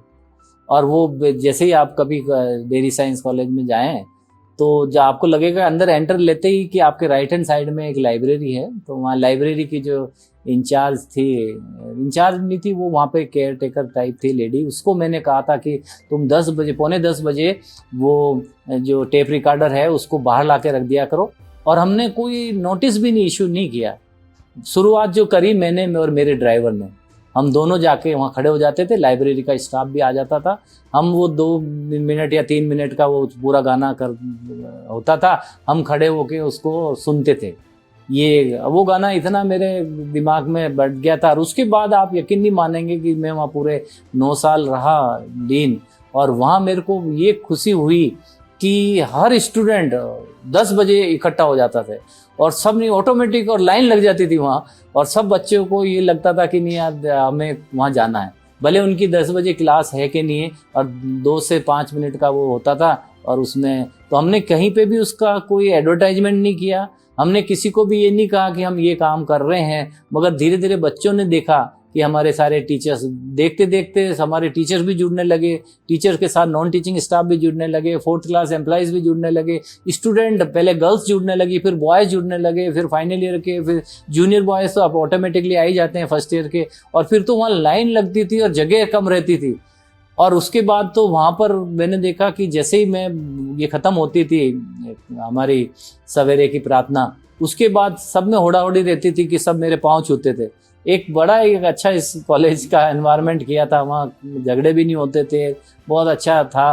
तो वो जब वो पाँव छूते थे तब वो उनका सिर भी टकराते थे बच्चे, तो मेरे को भी फील होता था। मैं सबको कहता था नहीं बाद में आप करना, अभी तो सब अपनी क्लासेस में चलें। तो ये एक बहुत ही अच्छा अनुभव है गाने का। तो और मेरे को जब भी समय मिलता है घर पे तो मैं गाने सुनता हूँ और साउथ इंडियन मूवी देखता हूँ। पता नहीं मेरे को क्यों अच्छी लगती है, और उसमें कोई स्टोरी तो कोई खास होती नहीं, मगर उसके जो स्टंट होते हैं ना वो मेरे को बहुत अच्छे लगते हैं। जबकि मेरी वाइफ अक्सर मेरे को टोकती है कि आप ये क्या देखते रहते हो, सारे दिन भर यही देखते हो। मगर मेरे को पता नहीं कि उसमें क्या खुशी मिलती है। दिन भर की जो थकान भी होती है ना, अगर मैं 15-20 मिनट या आधा घंटे अगर मूवी देख लूँ वो, तो उसमें एक तरह से फ्रेशनेस आ जाती है। तो एक ये मेरी हॉबी है, बाकी दूसरी कोई हॉबी नहीं है कि कहीं। पहले जब जवान थे तो मैं और वाइफ पर छोटे बच्चे थे तो हम फतेह सागर चले जाते थे, अब तो वो भी जाना नहीं होता। पिछले 10 साल से तो मैंने ड्राइविंग भी नहीं की है। कहीं ना कहीं से जहाँ भी मैं काम करता हूँ वहाँ गाड़ी मिल जाती है, ड्राइवर को मैं तंग नहीं करता हूँ शाम को कहीं। तो अगर कोई फ्रेंड्स या कोई रिलेटिव्स आ रहे हैं तो उनके साथ तो भले कहीं चले जाते हैं, वरना ऐसा रूटीन नहीं है कि साहब फतेह सागर जाना ही है। मगर पहले जब हम नई शादी हुई थी उस समय ज़रूर जाता था मैं। फिर बच्चे हुए, उनको साथ भी लेके जाने लगा। और बच्चों के साथ ये था कि हम हर वीक खाना खाते थे बाहर। पार्क्यू में मेरी बेटी जाना पसंद करती थी। पार्क्यू बड़ा अच्छा रेस्टोरेंट था, अब तो पता नहीं कैसा है क्योंकि वहाँ से तो शिफ्ट हो गया था वो। तो वहाँ पार्क्यू में हम जाते थे। एक चाचा थे वहाँ पे जो वेटर का काम करते थे, वो हमें देखते ही पहचान जाते थे और वो हमारे लिए सीट रख देते चारों बच्चों के लिए। तो एक लाइफ का है। अभी भी बच्चों से जब भी मिलते हैं तो मैं भी जुलाई के महीने में यूएसए गया था, तो मेरी डॉटर ने कहा कि डैडी आप वहाँ जाते हो क्या पार्क्यू में? मैंने कहा बेटा अब नहीं जाता हूँ क्योंकि अब तो वहाँ से शिफ्ट हो गए वो।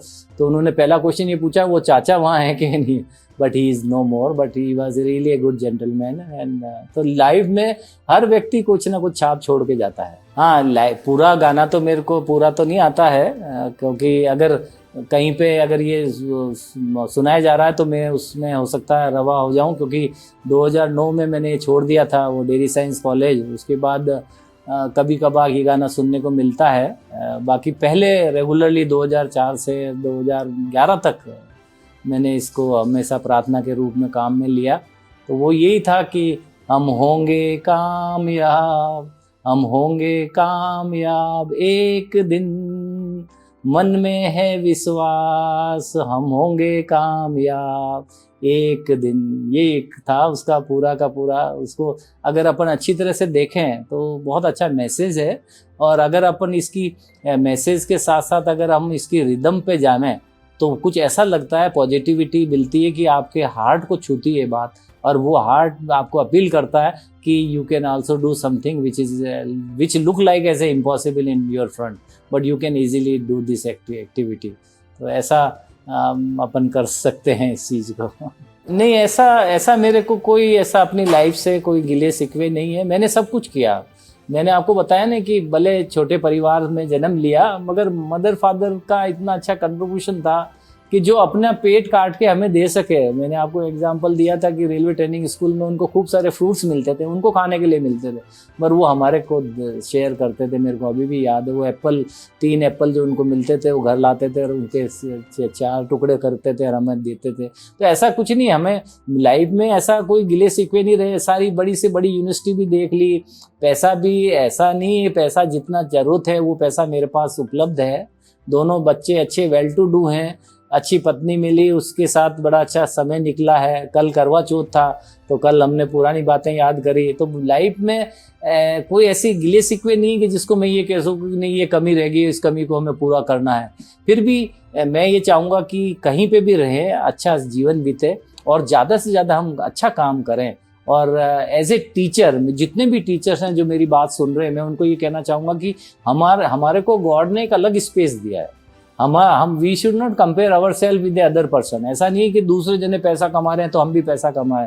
हमारा जो एम है कि हमें एक अच्छी शिक्षा देनी है, बच्चों को आगे उनका भविष्य आगे बढ़ाना है, और उसके लिए हमें तत्पर रहना चाहिए। तो लाइफ में बहुत कुछ मिला, बहुत कुछ गंवाया।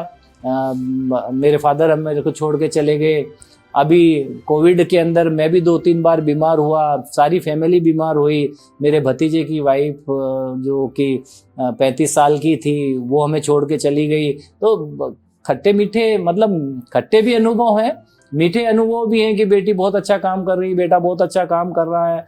मैं भी अभी तक हाथ पांव अच्छे चल रहे हैं, क्योंकि इस उम्र में तो मैंने देखा था मेरे जो अंकल थे वो 48 साल की उम्र में ही, जबकि वो अनमेरिड ही थे और अच्छे उनका स्वास्थ्य था, गांव में वो अखाड़ा चलाते थे, मगर 48 और 50 साल के बीच में उनकी डेथ हो गई थी।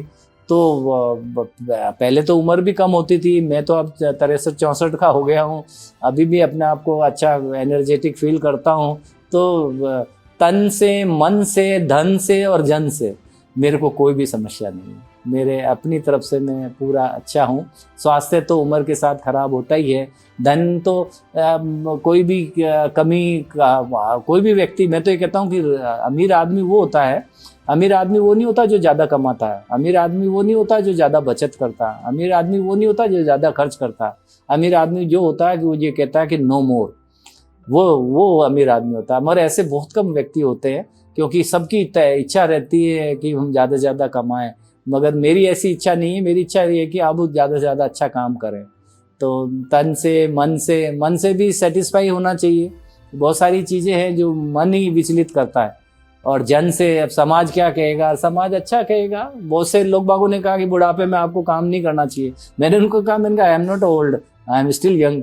और मेरे पास आई हैव गॉट जैसे मैं 62 ईयर ओल्ड हूँ, तो मेरे पास I have got 42 year of experience plus my age is hardly of 20 year.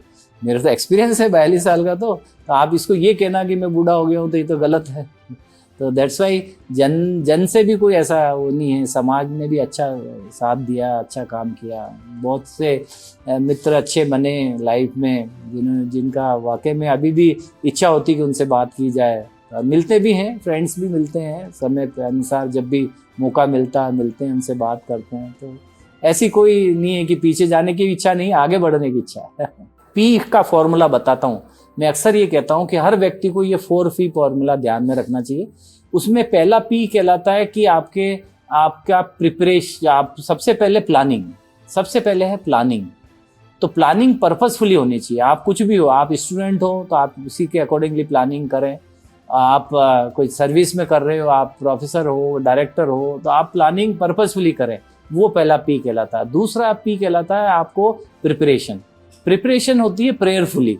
जैसे हम मंदिर में जाते हैं, भगवान से डायरेक्टली बात करते हैं, ऐसी हमें प्रिपरेशन करनी है, हमें प्रेयरफुली प्रिपरेशन करनी है। और तीसरा पी कहलाता है कि हमें प्रोसीडिंग करनी है, पॉजिटिवली आगे बढ़ना है। हमें ये नहीं है कि आपने प्लानिंग कर ली, प्रिपेयर भी कर ली, आप कहीं पहाड़ी पे चढ़ना चाहते हो तो आपने सवेरे उठ भी गए हो, पूरा किट भी खरीद लिया मार्केट से, और फिर आपने लास्ट मोमेंट पे हथियार घेर दिए कि नहीं मैं नहीं जाना चाहता। तो आपको पॉजिटिवली आपको प्रोसीड भी करना पड़ेगा। और लास्ट पी कहलाता है you will have to pursue persistently. तो ये लाइफ का 4P फंडामेंटल है। अगर हम लाइफ में इन चारों पी को ध्यान में रखें कि हमें सही तरह से प्लानिंग करें, फिर हम सही तरह से अपने आप को प्रिपेयर करें, फिर सही तरह से प्रोसीडिंग करें और आगे परस्यू भी करते रहें, उसमें पता लगावें क्या मेरिट्स है, क्या डीमेरिट्स है, क्या नुकसान है, क्या फ़ायदे हैं, उसके हिसाब से देखते हुए आगे चलें। तो मेरे अंदाज से हम सब अगर हम अच्छा कलेक्टिवली काम करेंगे, इंडिविजुअली भी करें और कलेक्टिवली भी करें, तो निश्चय ये देश आगे बढ़ेगा।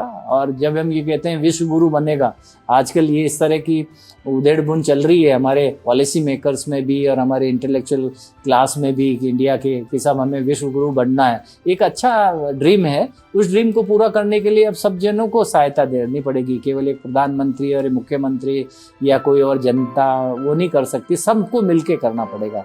और वो अगर सही तरह से 4P का जो फॉर्मूला है उसको करेंगे तो मैं मानता हूँ कि वाकई में फायदा होगा। जय हिंद, जय भारत।